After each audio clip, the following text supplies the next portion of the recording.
Step out of the vehicle. Whose car is this?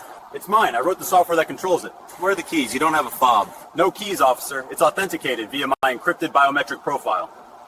Imagine pouring your entire soul into building the future, sacrificing your youth to create groundbreaking technology only to be thrown into the back of a police cruiser for using the very thing you invented. Have you ever been punished simply because you were too far ahead of the curve?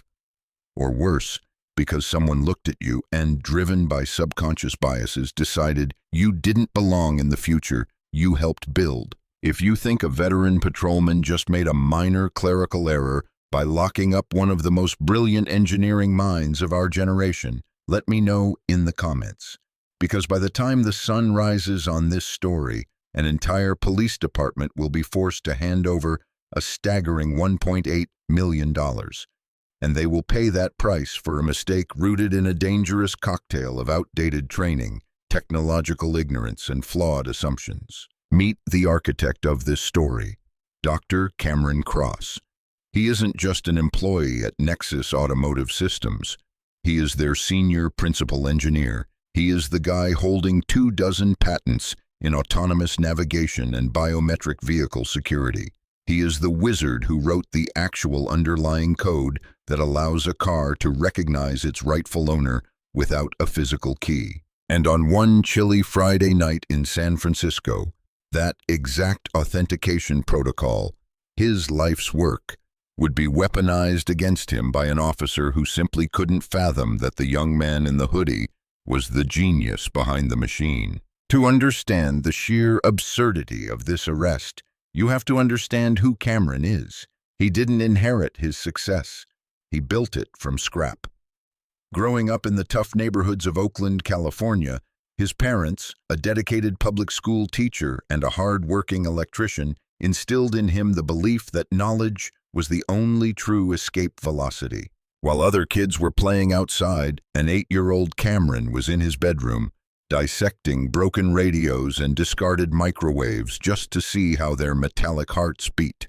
By 10, he had constructed a fully functional desktop computer from parts he scavenged out of local recycling bins. By 12, he was teaching himself complex programming languages on the slow dial-up terminals at the public library. His brilliance was undeniable. At 16, he secured a full-ride academic scholarship to the Massachusetts Institute of Technology. He tore through his undergraduate years, securing dual degrees in electrical engineering and computer science, with the highest possible honors by the time he was 20.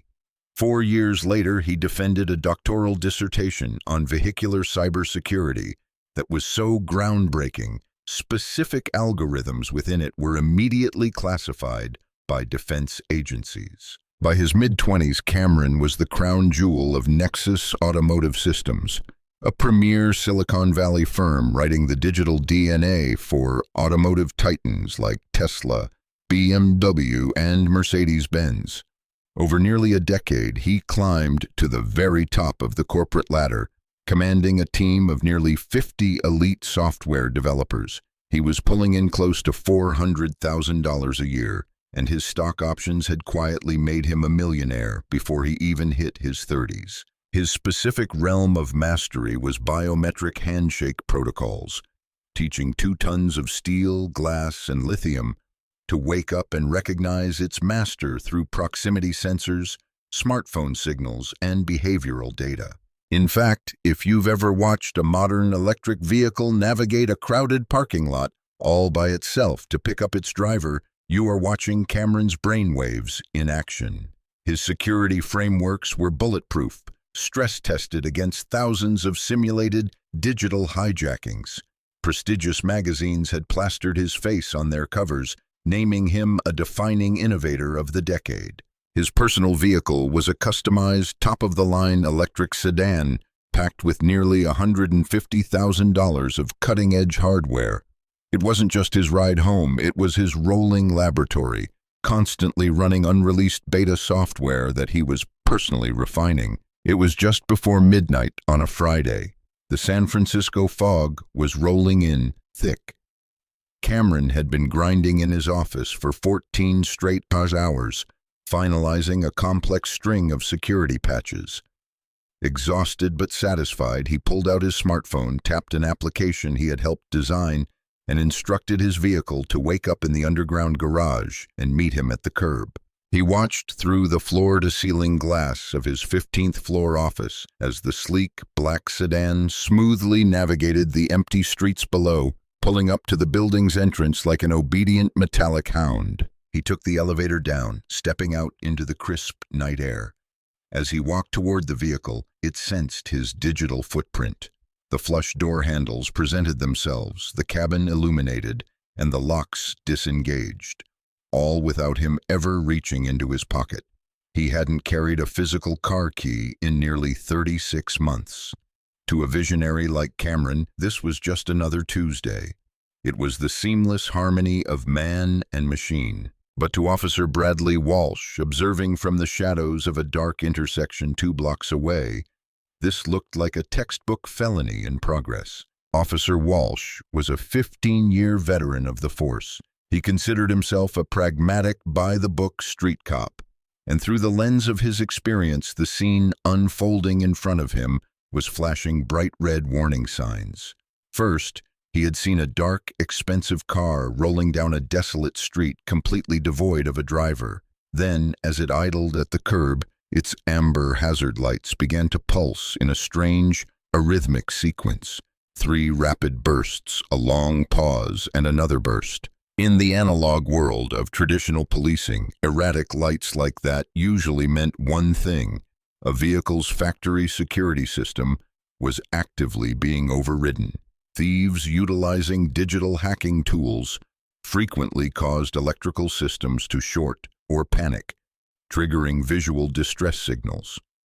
What Officer Walsh absolutely could not know was that those flashing lights were nothing more than a minor, purely cosmetic software glitch. It was a known bug in the beta firmware Cameron was testing, an anomaly that occurred during the autonomous summoning process. Cameron had already logged the bug and was planning to patch it over the weekend. It was entirely harmless. Then Walsh watched a young man dressed in a casual hoodie and carrying a heavy backpack approach the idling luxury car. The doors miraculously popped open before the man even touched the handles. Just 8 weeks prior, Officer Walsh had sat through a mandatory department seminar on high-tech auto theft. He had watched grainy surveillance videos of criminals using sophisticated relay amplifiers to bounce signals from a homeowner's kitchen out to their driveway, tricking the car into unlocking. To Walsh, the puzzle pieces were snapping together perfectly. The erratic lights, the automatic unlocking, the lack of a visible key. And as he watched the suspect settle into the driver's seat, he saw the massive center console screen rapidly flashing and shifting through various menus. In reality, this was simply Cameron's custom developer profile loading its intricate telemetry data. To Walsh, it looked exactly like a frantic thief violently trying to wipe the car's onboard security system. When we talk about the justice system, we often talk about the danger of implicit biases and flawed assumptions. In Walsh's mind, a narrative had already crystallized.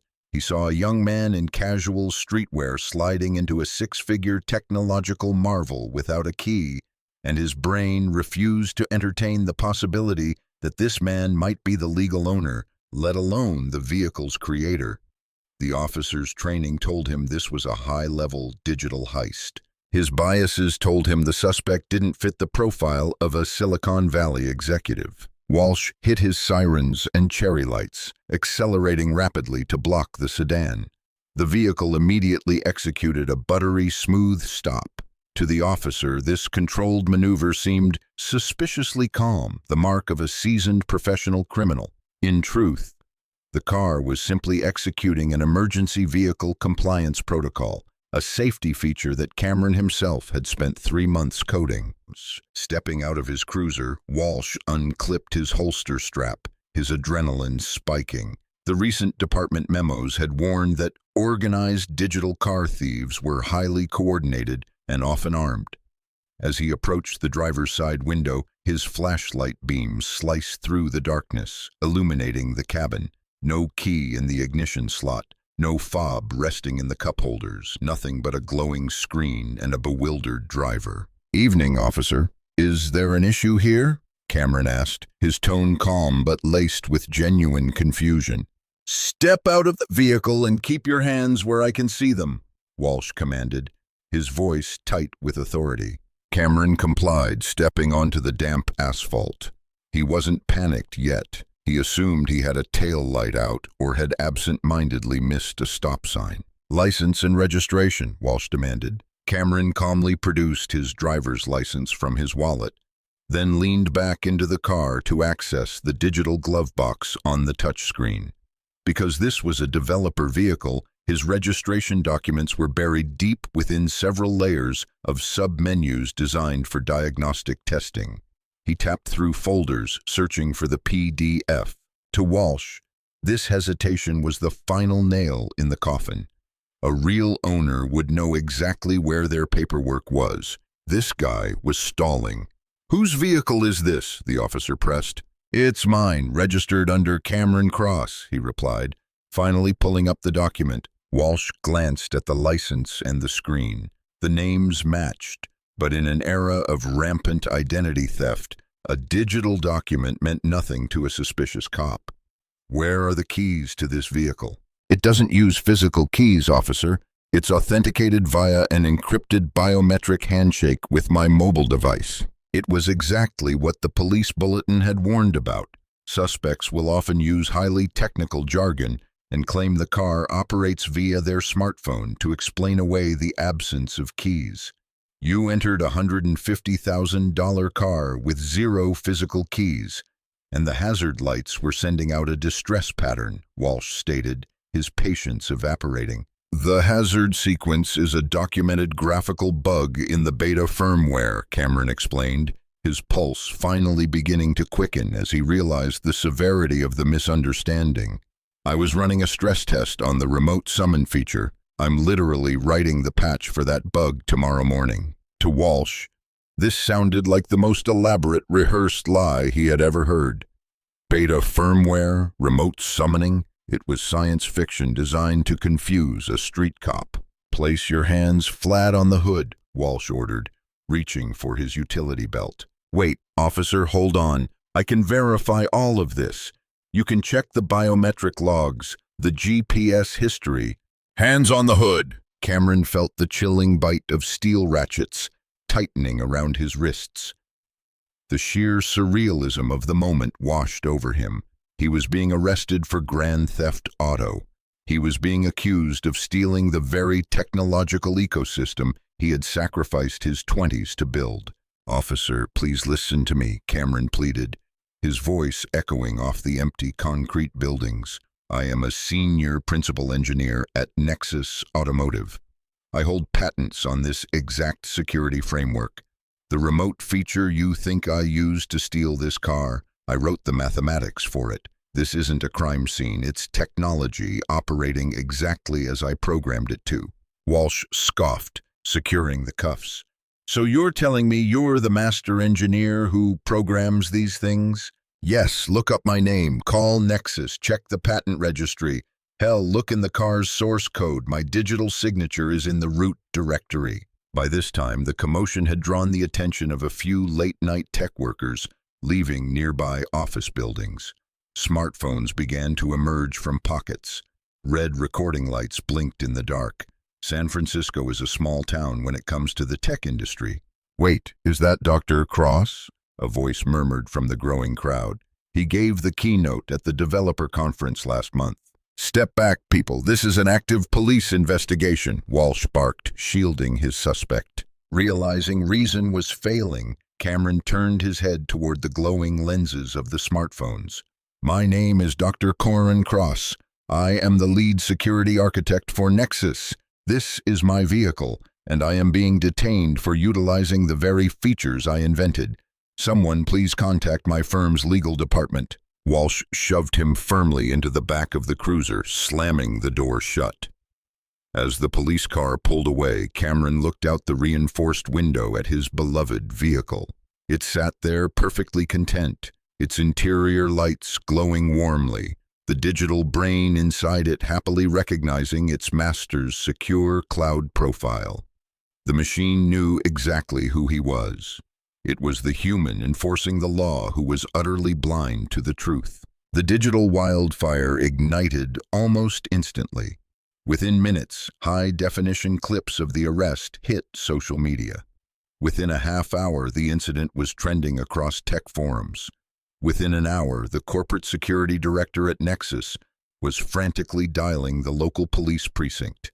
Officer Walsh was about to crash headfirst into the reality of modern connectivity. Back at the station, Cameron sat quietly in a sterile interrogation room while Walsh confidently typed up his arrest report at the bullpen desk. Subject intercepted vehicle without authorized keys. Demonstrated erratic vehicle behavior consistent with digital bypass. Subject offered highly improbable science fiction explanations regarding remote operation. Sergeant Maria Rodriguez, a sharp-eyed shift commander, picked up the freshly printed report and frowned. She read the narrative, then looked at the suspect's name. She typed Cameron Cross into her terminal. The vehicle registration flashed bright green. It was a perfect match. No warrants, no flags, spotless record. Frowning deeper, she pulled out her smartphone and typed his name into a search engine. The results hit her like a physical blow. The first link was a corporate executive biography. The second was an MIT alumni feature. The third was a profile from a massive financial magazine highlighting him as one of the most influential minds under 30. She clicked on a lengthy tech article titled, "The Architect of the Keyless Future, How Dr. Cameron Cross Taught Our Cars to Know Us." There, staring back at her, was a high-resolution portrait of the man currently handcuffed to a metal bench in her holding cell. The article explicitly detailed his 23 patents and his groundbreaking work on the exact remote summoning feature Walsh had deemed improbable. Rodriguez marched over to Walsh's desk, dropping the printed article onto his keyboard. Her voice was terrifyingly calm. "Brad, tell me you did not just arrest the man who invented keyless car entry for using keyless car entry." Walsh stared at the screen, the color draining from his face as his cognitive biases shattered against undeniable documented reality. "Sarge, the hazard lights were flashing. The memo said, 'He told you he was testing beta software,'" she hissed. "Did you even bother to verify his claims before you slapped bracelets on a Silicon Valley executive?" The precinct phone rang. It was the emergency legal hotline for Nexus Automotive Systems. Within 5 minutes, it was confirmed.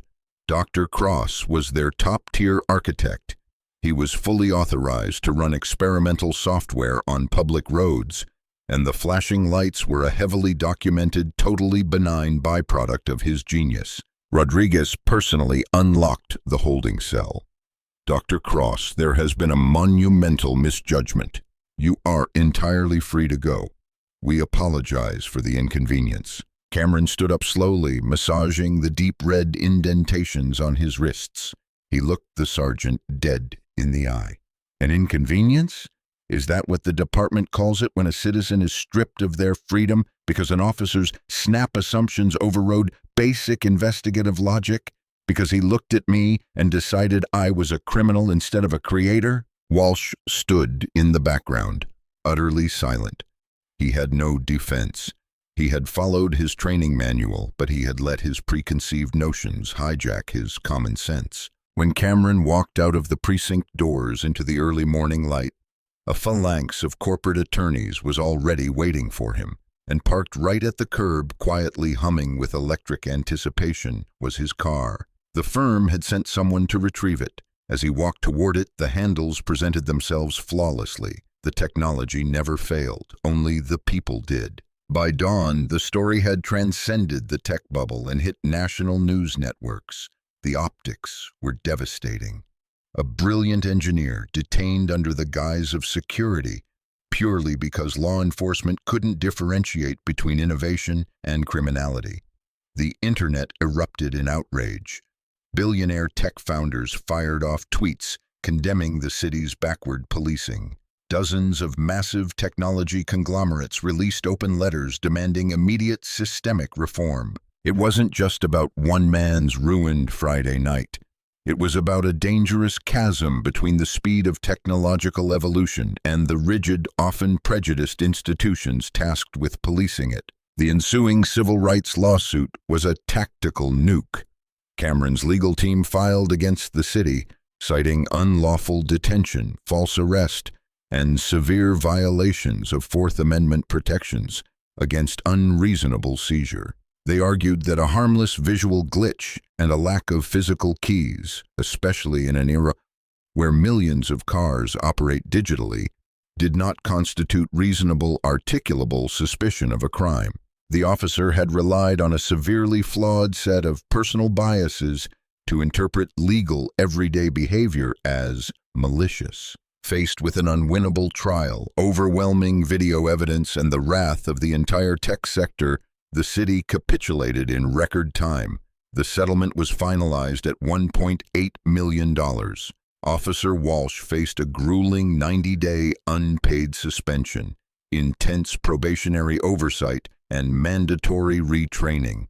Unable to handle the internal and public pressure, he quietly resigned a few months later. But Cameron didn't care about the money. He cared about the system. He leveraged his settlement capital to force sweeping, mandatory policy overhauls. The police department was required to institute comprehensive technology literacy programs for all active duty patrolmen. Dispatchers were mandated to establish direct, real-time communication channels with automotive manufacturers to verify digital vehicle behavior before authorizing high-risk stops. More importantly, Cameron launched a nationwide legal advocacy group dedicated to defending individuals who are criminalized simply because law enforcement fails to understand modern technology.